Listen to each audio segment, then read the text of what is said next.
So I got this very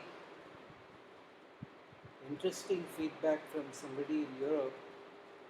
They discovered me because of my integral yoga videos, my videos about Sri Aurobindo and things like that. And what they said was, it's very nice what you're saying, we are also doing the breaths, and it certainly makes a difference in our vibration, it makes a difference in our consciousness. But then we have to go to work, we have the daily routine, and that higher state of vibration or that higher state of consciousness dissipates. It just kind of fritters away, or it just dwindles, it becomes smaller and smaller and smaller. So, can you tell us something? Can you give us some method so that what we gain from doing the breath or what we gain from doing the meditation remains, because we cannot afford to come and stay in India or be in an ashram or stop working or stop doing the daily routine. We have people, since you are an all life is yoga person and your basic concern is that one should not have to stop life, could you say? And I realized this was actually a very good question. While we talk and they like the mythological talks and everything, but none of that is immediately resonant with them, because it's not their culture, it's not. So they wanted something that would immediately be of some use. Can you explain in a way that, can you teach us a few methods that can keep us in that same state of vibration? Because what they were saying is everybody talks about present moment awareness, how to maintain that present moment awareness, or how to maintain that altered state of vibration, that is never taught, and that is never. And if it is going to be some kind of complicated thing that you have to do additionally, then we don't have the time for that. So can you tell us something additional that is not complicated, which does not require another half an hour more to do, because we are already running at. I said, this is actually a very good. This is actually a very good question, because we do say all life is yoga. We are practicing integral yoga, which basically means we have to take our life as we find it. We do not go into a hothouse environment. We do not go into a specialized environment and then control our diet and control our breathing and control what we wear and how we sleep. And so this is actually a very good question, and I realized, yes, of course, there are pretty awesome methods in the yogic tradition. Why should we? And normally they don't teach like that. They teach only one-on-one. But obviously we are in different times now, so maybe teaching on YouTube is what is important. So yeah, I thought, all right, this is so a few systems or a few methods to maintain the level of intensity that you attain when doing the breaths or when you do your meditation. And I thought about it. There are, yoga has innumerable methods, innumerable. I thought about it and I realized actually it's not that difficult. Actually, it's not that difficult, because what does it mean to maintain present moment awareness? It means you are always reacting authentically. It means you are always responding in an original fashion rather than constantly going by your habit, rather than constantly going by your conditioning. That's all it means. So at a very simple level, all that is required to be done is to break your functioning from habit. If you can break that and you're doing your kriya in the morning, you're doing your breaths in the morning, and you're doing your meditation, and then you do these additional things, over time your body will automatically stabilize at that higher vibration. Rather than just for 1 hour after the breaths I am all charged up and then it goes downhill. So here is the simplest thing, here is the first method. The first method to stay in present moment awareness. Or the first simple tool to stay in present moment awareness. Whatever it is you're doing, you just stop. No matter what it is you're doing, you just consciously say, okay, I'm stopping and I'm just going to be present with myself and with my reality and with my vibration at this moment. You want to deepen it, take three deep breaths at that moment. Here, I've just stopped everything. I'm just being conscious. I'm not doing anything mechanically.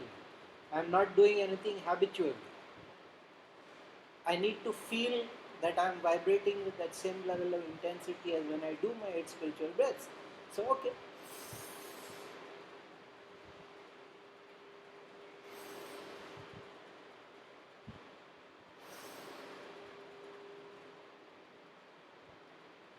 Okay, now I can go back to work. Now you might think, what's the big deal? The big deal is you have to do it. And do we do it? No, we don't, because we never ever just take a pause for the sake of pausing. When you are doing a lot of sedentary work, that is work sitting at a desk, they tell you every 20 minutes get up. Just get up and move. Otherwise the habit and the engagement with the laptop or whatever it is you are doing can keep you, and then before you know it, you start thickening and you start getting circulatory problems. That also is a good method. Just get up. But basically, whatever it is you are doing, just pause. I'm doing things mechanically. I'm doing things habitually. I've got into the routine. The routine is carrying me forward. I'm stopping. Now, this, it seems it is very simple, but then yoga is always about the best things. The difficult things are the most simple things. Because if you try, we are doing the Akashic ritual 3 times a day. We have to set mechanical reminders.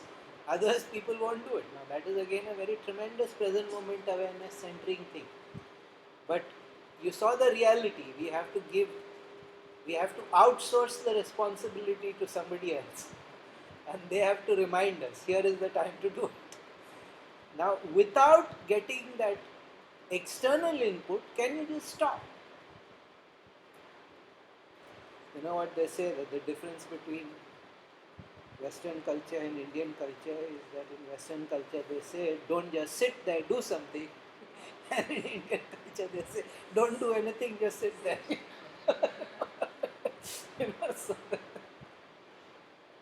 So, the consciously pausing, consciously breaking the pattern, the repetitive, mechanistic, habitual, conditioned. This one moment I am thinking, feeling, responding creatively, originally.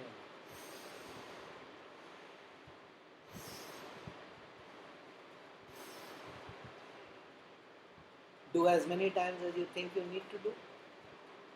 You will be surprised. You won't do it. 2 days, 3 days, you will do it. After that, you will forget. Now, again, I can tell you do a minimum of 3 times a day or 4 times a day, but that is not the power of the system. The power of the system is just to do it creatively. Because if you're doing it at specific times of the day, now you added a new habit. You added a new conditioning, and the whole point is to break all habits and conditioning. Okay, the Akashic thing is different, because in the Akashic thing we are drawing the Shakti from outside, so it is better that it is done regularly and with discipline. And also because if Hemangi does not remind everybody, it won't be done. So that is our first. And then, when I started thinking about this, I realized all of these are actually ways of grounding us in the body and making the vibration stronger. All these methodologies are just bringing us back to our body instead of being with our laptop or with what the work we are doing or whatever. All these methodologies are just come back here to the one thing that belongs to you, and function from there and be aware from there. So they have these simple things like, reverse the habit or change the habit, something that we do automatically, instinctively. We all know this. Whenever we get into a trouser or we get into a pajama, always one leg by habit. Yeah?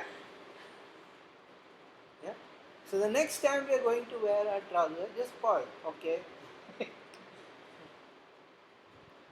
Which leg? Why? It's much worse than that. When you get out of your bed, do you ever think, how do I get out? Which foot hits the ground first? Just pay attention, you will find always it's one foot before the other. It's never both feet simultaneously. And when we get up, we are never conscious of the fact that we were lying down, then we sit, then we stand. We are never conscious of those three things. It just takes us over completely as a habitual automatic process. Whereas if you would just stand and you would feel the weight of your entire body after so many hours when it was lying down, it would be a tremendous thing. You just feel. Okay. Again, it is grounding you, it is bringing your consciousness back to yourself, to within what you can really control. And the more awareness you get of the body, the more awareness you get of your body, the more awareness you get of all your habitual patterns, the more you can break, the freer and freer and freer you become. Now it's just a simple thing, even the way when we sit, which leg do we put over the other? How do we cross our legs?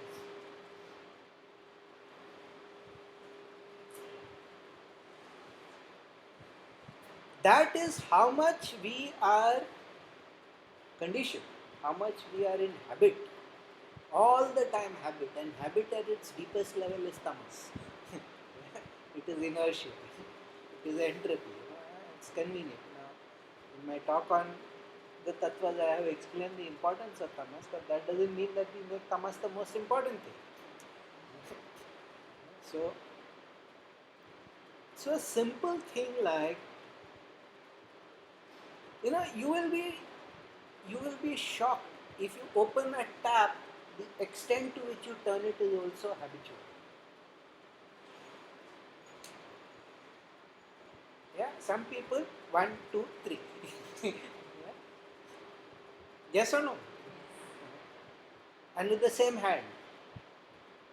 It's never with the other hand, is it? Try turning the tap with your non-usual hand and you will find, good Lord. Going up the Yeah. We fall into these patterns in everything. And the whole point of yoga is to be free. If your entire life is lived by habitual patterns, in what way are you free? The idea is to do everything consciously, but we are outsourcing everything to the automatic processes. No? We are outsourcing everything to the automatic processes. How we turn a tap. Now, the obsessive compulsive disorder is just that they cannot get over it. If you see that as good as it gets, Jack Nicholson, he has to turn the lock 5 times. He has to, even the way we use a cake of soap, you will be shocked. You are always starting from the same part of the body. Or if it is the lotion, you will be shocked. You are always starting. Yeah? Yeah. Why? It won't get clean if you start from somewhere else. Huh? That's what habit which we don't even realize. Exactly. And we are in yoga. We are trying to bring consciousness into everything. All aspects of our living and our life should be done consciously. And what do we find? The truth is, we are completely creatures of habit. And then we complain that after I do the kriya, I don't feel that Shakti that I used to feel, or how I feel so alive, or how I feel so alert. And then the rest of the day you're doing everything in habit. How do you expect that to continue? So this is, why am I saying so much? You take that little liquid dispenser and you squirt it, you'll find each time you squirt exactly the same amount. You neither press too hard, no. If you're unwell, yes, then that changes. You know? So in everything we do, there are habitual, self-created limitations, and we can start breaking them. Because if everything that we do to keep our day-to-day functioning is habitual, our thinking becomes like that, our responses become like that. We think we are having a creative and original response, but no, it's usually tamas driven, it's usually habit driven. Now, I know the immediate question that people are going to have, this is all spirituality. Yes, this alone is yoga. This is the most important part of yoga. Now they do dramatic things to you. They take away your clothes and give you new clothes, and they shave your head and give you a new name, and all these things are done so that your habitual conditioning, your habitual identity are all shattered. And they don't let you sleep as you were used to sleeping. They don't let you sleep the number of hours you were used to sleeping. They force your diet to change. Now all these things are done at very gross level. I am saying it can be done consciously. It can be done consciously. You know, just it's quite embarrassing actually when you begin to realize how completely we have. Go to your dressing table and see how you arrange your stuff. You've been doing that for years. Okay, so there is an efficiency factor there. You know where everything is, you don't need to think. But can you not see what will happen if the perfume goes to the left rather than to the right?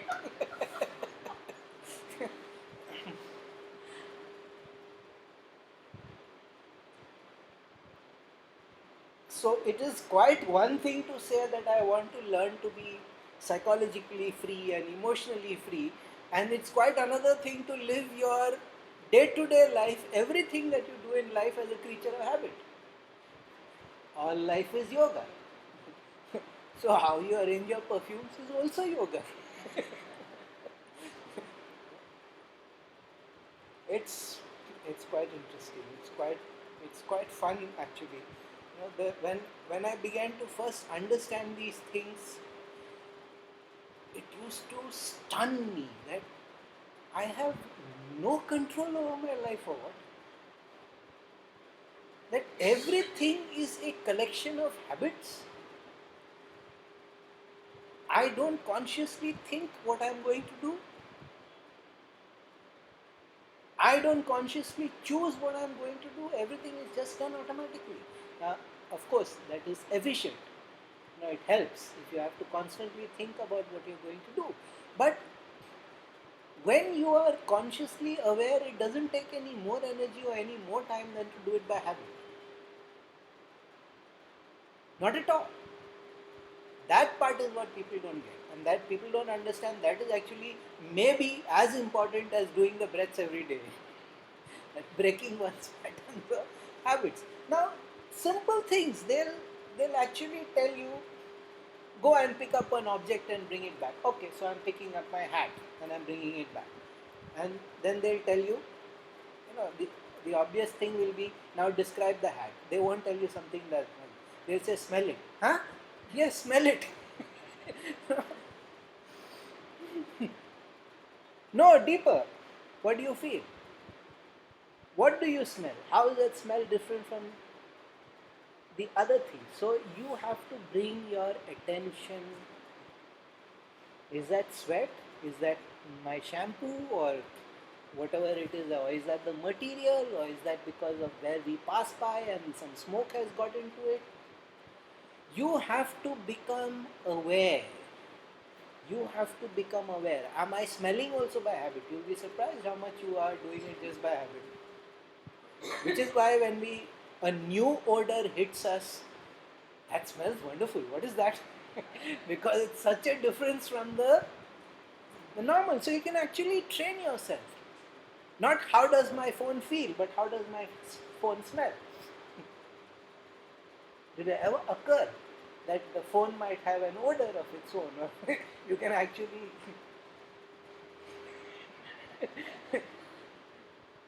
And most of the time when we begin that, we cannot distinguish.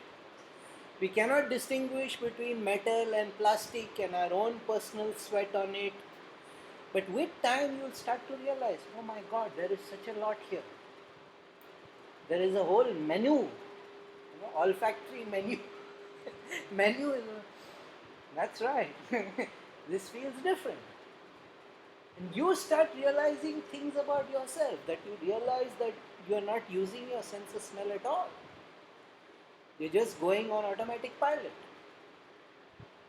The minute you start developing a greater sense of smell, two things happen. Your memory usually goes up and your alertness level goes up. In one of my previous talks, I had said how they would go into the forest, and in the dense equatorial forest, your sense of sight and your sense of hearing, it starts getting cut down, because there is too much input.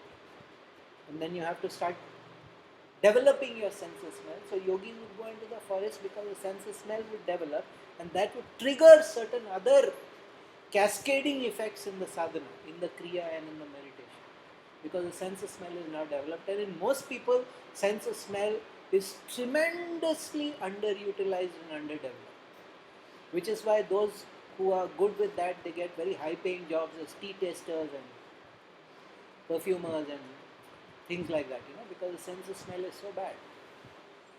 Dogs, for instance, they have discovered now that dogs very often know when their owners are going to fall ill, because they can actually smell it in the tissues. And so they are training dogs to detect many forms of cancer, many other kinds of diseases, where the dog just, when you go to meet the doctor, the dog will smell you, and then if he sees that you are at risk, he communicates. Which is quite an extraordinary thing. So this has health benefits, because if your sense of smell develops, then you get a sense of how healthy you are. It's a little unfair in my case, because my Angadityan, the god of the limb, is in my head. So sense of smell, sense of eyesight, everything is overdeveloped. Sense of hearing, too much verbal fluency. The Angadityan is in the head. So in my case, it's not that. But it can be done for anything. You can pick up an object, and instead of looking at it, instead of touching it, because those are the two predominant ways of responding. We look at it, we touch it. No, smell it. Of course, it's embarrassing, which is probably why they used to do it only in the ashram.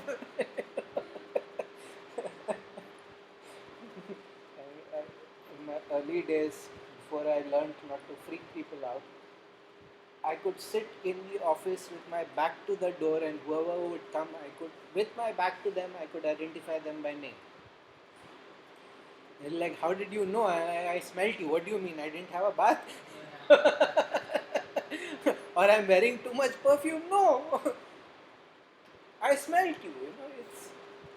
That faculty is a little overdeveloped. Kya kare? I smelled you. But the hyper-developed sense of smell is always a step forward. The people with naturally developed sense of smell can do much better in certain kinds of yoga and sadhana and all.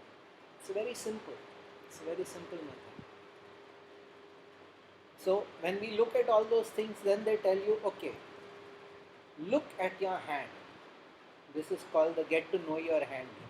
Because most of us don't know our hand. We have the saying in English, I know it like the back of my hand. If I tell you to describe the back of your hand, not one of you could describe it. Yeah? What we mean is, it is familiar. But if you ask how many fat veins are there, we'll have to look. 1, 2, 3, 4. Yeah? So just to develop your observational powers, just to develop your engagement, just look at your hand. When you are going to pick up something, just be aware how your hand moves.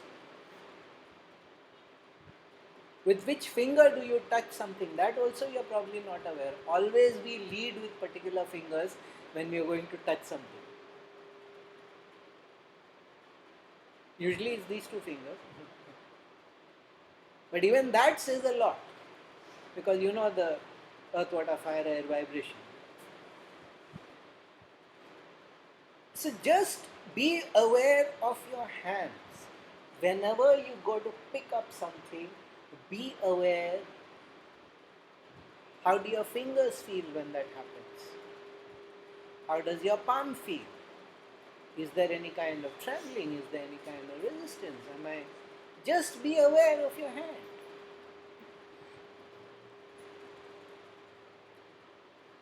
Hands are hands.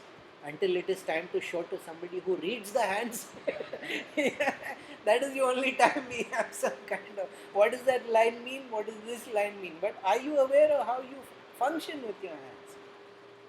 Are you aware actually what is the shape of your nails? Women may be to some extent. But do you really know what your hands are like? Do you really know how they move? Is there any stiffness in any of the fingers? Is there any problem with flexibility? Is there some kind of, some people they discover suddenly that, oh, this finger is basically jammed, it doesn't move. And sometimes they don't realize till somebody else asks them. So one of those things is just look at it. You can look at any part of the body, but hand is the easy thing. Just look at the hand. How does your hand engage with the world? Which the thing that we used to touch generally, sparsha, as we say. Sparsha is, this is the anga that specializes in sparsha. You can touch with your tongue also. There is nothing wrong. Your tongue has perfectly good sense of touch. Everybody is trying inside them. The tongue is not normally associated with sense of touch. It is associated with sense of taste. But it has tremendous sense of touch. Is it not true? If you bite on it, you know immediately. Does it have... Now, these are the simple things. Who says that only the hand is responsible for sparsha, for touch? But since the hand is the predominant thing, then you begin to figure out, okay, touch, it actually is there all over the body, right? The whole skin you can touch. Do you touch only with your physical body? No, with your emotions also. Your emotions also touch. Your mind also touches. So sparsha is not limited to just the body. It can be there in the emotion, it can be there in the mind. I can touch you even with the prana. Then you begin to realize, oh, this matter is much more complex than I previously. Small children, they, babies, toddlers, when they are still crawling, you'll notice that very often they touch things with their tongue. Or they take things and put it into their mouth, because that sense of touch has not yet become specialized in the hand. And the tongue has additional, you can taste and touch simultaneously. So the baby doesn't understand, and then we say dirty, dirty. So then the baby says, okay, I should not use that for touch, I should use that only for taste. So there are these multiple, again all these are conditioning, these are conditioning, and we forget there is yet another thing that has sense of touch. So, the processes are all to strengthen and heighten first of all, your relationship with your body. That is the important thing. Because it is your body is the only yantram you have. Your body is the only instrument you have to attain enlightenment or higher states of vibration or whatever. So everything is, it's a catastrophic mistake that people think that yoga meditation is body denying. I'm like, all the processes are to strengthen the functioning of the body. Yes, they say don't identify with the body. That is quite different from don't strengthen the body. quite another thing to frantically work out and diet because just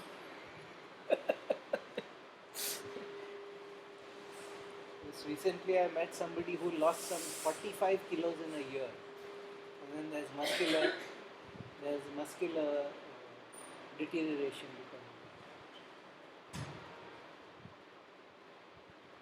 Now that should not have been allowed. Okay, whatever reasons, I don't blame that person particularly because the harsh realities of the world are that if you are overweight, then you are looked at in a certain way. But it's just an aspect of how we don't teach our children or we don't teach our society to have the proper relationship with things.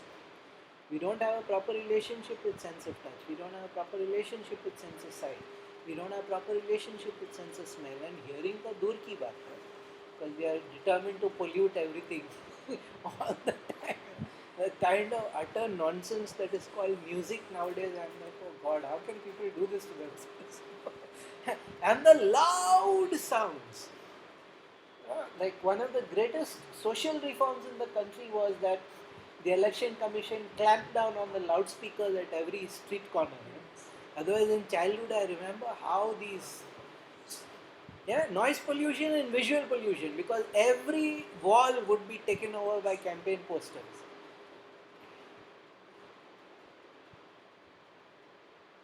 So, how does one develop one sense of hearing? Not by listening to the loudest possible sound. One develops it by listening to the least loud sound in the environment. So an environment right now. You can hear the fan, you can hear the AC, you can hear ambient noise from outside, you can hear my voice. What is the least loud sound currently?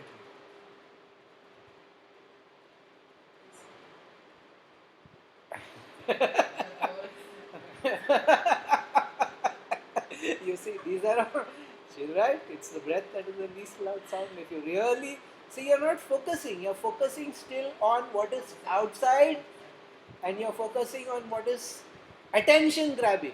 You missed the point of what I was saying. I asked what is the least loud sound, not what am I paying attention to. It's difficult, it requires a little bit of practice. Okay, I'm in this environment. You can do this anytime when you're at work, at home, anywhere. Okay. What is the least loud sound? Normally, what is the thing? Who's making that sound? What's that loud sound? Turn it down. Yeah, okay, fine. At any given time, there are at least 5-6 dominant sounds playing. If you wake up by mistake in the middle of the night, that's the first time you understand what silence is. And nowadays, even that is not possible, because there are always some vehicles moving or But just generally, because I can hear the wind chimes and the stuff moving here, and I can hear people breathe, and it's just generally what is the least loud sound in the environment. It's of course a trick question because in the end the answer will always come back to my breath. But can you actually hear it? Or are you just saying it because I told you? And then you saw it later on YouTube. So, not only it focuses you to shift from that privilege the loudest sound, it enables you to keep your consciousness at multiple levels. You have to hear the loudest sound, you have to hear the intermediate sound, and you have to be aware what is the least.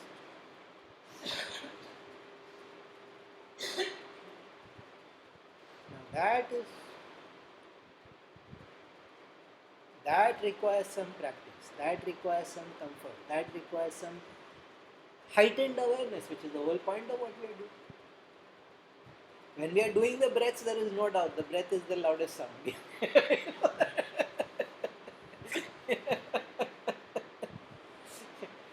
But when we are just sitting or we are traveling, even if we are in a car and we are going somewhere, what is the loudest sound?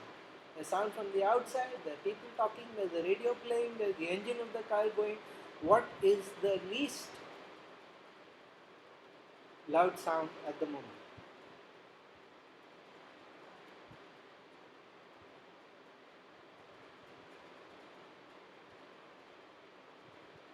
You can become so quiet that you'll actually hear the blood in your temples. You can come to such a state of quietness that you can feel not just feel it, you can hear it. You can actually hear the blood moving inside you. You can actually feel the breath moving inside you.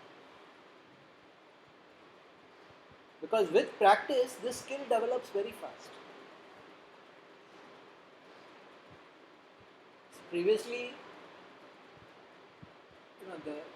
in the Western traditions, because they had this whole, their music always used to be, it was not a one instrument and one singer, it was always multiple instruments and everything. So the way they would train was focus only on one instrument. Forget all the other instruments, focus only on the flute. And follow it through from the beginning of the performance to the end of the performance. Just focus on the flute alone, the flute and flute alone. But this is a much better method because that is still an external focus. This is a much better method because in the end the focus will come back to you and your internal processes. By saying the least loud sound, they are automatically ensuring that the tendency for the consciousness to go out and to get engaged, chitta, no? The chitta goes and gets stuck onto the external things. फिर चित्त वृत्ति तो वहीं पे होता है. Yoga चित्त वृत्ति निरोध है, yes? What is the least loud sound?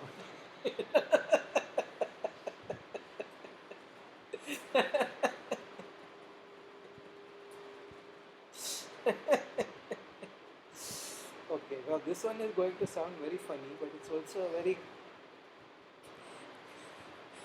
and it's very much from our 8 spiritual breaths because we end all our affirmations with feeling happy, giving thanks. Yes, yeah.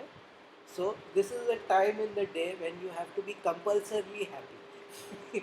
You need to take a time in the day when no matter what you feel, I am happy. Yeah, it's called compulsory happiness. You got to just at that moment consciously, no matter how I feel, for these 5 seconds or these 3 seconds, I am happy. How do you trick your body into doing that? Go and stand in front of a mirror and grotesquely smile. The body can't differentiate between pretended emotion and actual emotion. If you put your face into a smile, automatically the neural pathways trigger and the body thinks, oh, time to be happy. So if you force yourself to smile, very soon you will feel that is the whole purpose behind those laughter clubs. They are basically rewiring themselves, that neurologically they are rewiring themselves, that we come and we force ourselves to laugh. Whether we like it or not, the body will stay happy and positive. Absolutely 100% right. But you need to take the time out suddenly, okay, time for me to be happy. Now this is going to sound insane. You need to just say, 1 minute, yeah, I need to be happy now.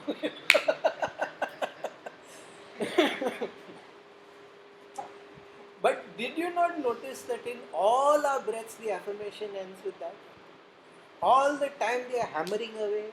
We are happy, I am happy, I look happy, I feel happy, I am happy. Now feeling happy and giving thanks. Is that not the one universal? Why? Why this insistence on happiness? And here again I am saying, everybody thinks that yogis are gloomy people, yogis are morose people, and quite the contrary. Any real yogi I have found is always bubbling with sense of humor, always pulling people's leg. People have asked me, why are you laughing all the time? And I'm like, what? I should be. Half your talks you're laughing. I'm like, what do you expect? What do you want me to do? You want me to be glum? You want me to be. Why should I not be happy? That is Ananda. No? That is an aspect of Ananda. Why should I not be happy? This apparently upsets a lot of people, that the spiritual teacher is happy. He should be crushed under the weight of the world. All the sorrows of the world should be overwhelming him. I know the sorrows of the world much better than you, but compulsory happiness. One must smile, one must laugh, one must be foolish. There was a person, I don't know who it was, he cured himself of terminal cancer just by watching 7-8 hours of comedy films a day. He just refused to accept it and he just started, I will not take any negative input into myself. I will just see funny movies. He just went and got all of Chaplin, all of Laladi, Buster Keaton, Marx Brothers, and he just watched and watched and watched and watched and laughed himself into a state of positivity. So when people say, don't be sad, smile, actually it is right. Though of course your tendency is, I wish this person's head was a coconut because then I could break it. What do they know about? But at a deep psychological level, there is a lot of truth in that. If you pretend to be happy, your body really cannot distinguish between pretend happiness. The same neural pathways in the brain are activated, the same chemicals are released into your bloodstream just because you smile. So comedies that way are big benefits to humanity, that it keeps people from exploding, it keeps people from being depressed, and it does make a difference. Watching comedies does make a difference. A very significant difference, but what they are saying is, you again don't be external focused. You make the decision. Time for me to be happy. Yeah, after that you be morose. But for those 3 seconds, consciously, you can combine it with that other thing. I'm taking a break now. This is my break to be happy. What are you doing? Why is he sitting over there and smiling for no reason? I'm being happy. Yeah, it's a thing I practice. I practice happiness. Huh? Alarm for happiness, why not? Why not? I'm saying if it works, why not? That's my happiness alarm. I got to smile now. Why not? But it is actually prescribed in yoga. Just think, I'm happy. It's there in the Vijnana Bhairava Tantra. Shiva is telling Parvati. Just connect to happiness. That's the only instruction. You just have to be happy. Now, the problem, of course, is for us, happiness is after something. Certain checklist we have of things that have to take place. Then we will make one concession to the universe and be happy. Once years back, a very, very, very wise friend of my father, he was an anthropologist. He was Dr. Abdu, I remember, and he was telling me, people have all these expectations of behavior, but just because somebody dies at the home, do we immediately stop? In the day my mom died, that day also I smiled. That day also I laughed because there was somebody I hadn't seen for many years and I was happy to see that person. Even if it was in the sad circumstance. And in this, that because we have this social expectation, and as yogis we should not ever be disheartened and downcast because death has happened. One person has been liberated from the trouble and turmoil of the world. That is actually a positive thing. Yogis are never upset about death. Like, oh, okay, person has got release. But I found this so fascinating when I first read it. Just be happy. Yeah, compulsory happiness. So, these are things that can be practiced in or out of the house. Suppose you're a person who goes out of the house. This is the last one I'll talk about today. Suppose you're a person who goes out of the house because you have work or you have some whatever. You're the person who, so this is called the doorway pause, you know. You pause when you come back. Instead of immediately ringing the bell or immediately opening the door, you just pause. I went out into the world and now I am back. I have a home, this is safe, this is comfortable. I should be grateful for it. Just pause before you enter. Consciously open the door, or consciously ring the bell, or consciously, because the doorway is always very psychologically important in yoga. The dwara. It is always that space between dimensions of consciousness. In my Sacred India Tarot, I have mentioned the dwara. So that the physical doorway that we have can also be, I went out, I did what I needed to do to survive, or my social obligation, or the marriage I didn't want to attend, but my family would have never forgiven me if I did go. You know? So now all that is done. I'm back in my home. And we don't think of it that way. But the doorway is here. This is what life has given me. This is the blessing that life has given me. The doorway is that opportunity for us to remember that. So just pause at the doorway. When you're coming back to your own home, pause at the doorway. And now I'm not saying it's like the Gujarati thing of all the important communication happens at the doorway as you're leaving the house. You know? No, that's also interesting. No reason why not. You know? Yeah. But I'm like, you came to visit the person. How can you spend 20 minutes at the door? Why did you not say all those things and then? but all the really important work of the visit, I have noticed, happens at the door.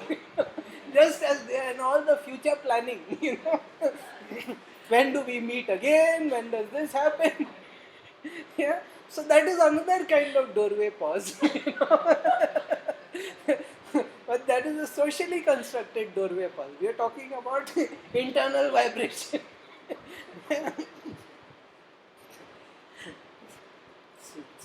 I shouldn't say this, and I don't mean in any bad way, but in Calcutta, in our house, we had only Bengalis and South Indians in our buildings, where we used to live. One Gujarati family came, okay, fine, no problem. One day they got visited by another family, and when they were going home, so much noise happened that the whole building people opened the door and came out because we thought a fight had broken out. After that, we became used to it. It was the first time I had seen that leave taking, at the door. We actually thought a fight had broken out, but no, it was just about 15 people speaking simultaneously. Because the men were shouting and the women were shouting and the kids were shouting. Now the door is a trigger. You see, the door psychologically is a trigger. This interaction is over, next set of interactions. So that door triggers everything that you forgot to say or wanted to say. Why don't you use that consciously for your own growth? The minute you see the door, it is a trigger. So before going through the door, which is why in the temples also there are series of doors. There is the door at the main Gopuram, yes, the big tower. There is a door there. Then entering the temple, there is a door. Entering the courtyard, there is a door. Have you noticed? At each time there is a door. We enter into the actual temple, up the steps there is a door, and then the murti is also behind a door. So it is the dwara is consciously designed. Each time develop the awareness. Each time develop the awareness. They could have left it all open, or they could have built one long passageway. Why do they create these multiple numbers of doors? It is all designed. Because they know the human tendency. Every time we come to a door, there is a potential. There is a little trigger of awareness. Any time we pass a door, there is a trigger of awareness. Doors are also very stable. When there is an earthquake, they tell you go and stand under the door. Yes, because the construction of the door is very stable. The door Usually the whole wall will fall down, but the door will stay. So there is a sense of stability in the door also. The dwara is also something very stable.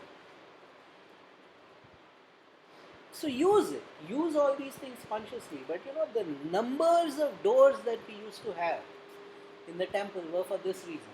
Each time we pass the door, okay, we are leaving that mundane kind of thing and we are coming deeper and deeper into the conscious awareness. Finally, in the end, they don't allow you inside because, you will go in there with all your messed up vibrations and all the work they've done on the murti will be ruined. So that is why they don't allow you inside. Only the people who have been doing that for years are in the practice, in the sadhana. Somebody who's not done any practice in sadhana goes into the garbhagriha, it's really bad. The whole energy gets disrupted and it has been built up with so much care. But a door is always a trigger for consciousness. Always, always, always. So instead of doing all the habitual things, why don't you make it work in your favor? Here, I am coming back. I am coming to my home. I am coming to where I am protected. I am coming to where I am safe. I am coming to where hopefully I am loved. Yeah? And where there are people I love. Why don't we acknowledge that at that one moment? My life is actually pretty good. And then turn the knob or put the key in or ring the bell or whatever. It's just a simple thing. And that aspect of which is why everywhere there was a sort of spiritual place, there would always be doors. You had the main door, then there would be the next door, because they understood that the human mind is geared to shift in consciousness anytime there is a door. That is just an innate thing about the human mind. It's just use it. So these are some of the standard yogic techniques. There are many, many, many more, but nobody is even going to practice all of them. But nevertheless, yes, Sarvam Shama.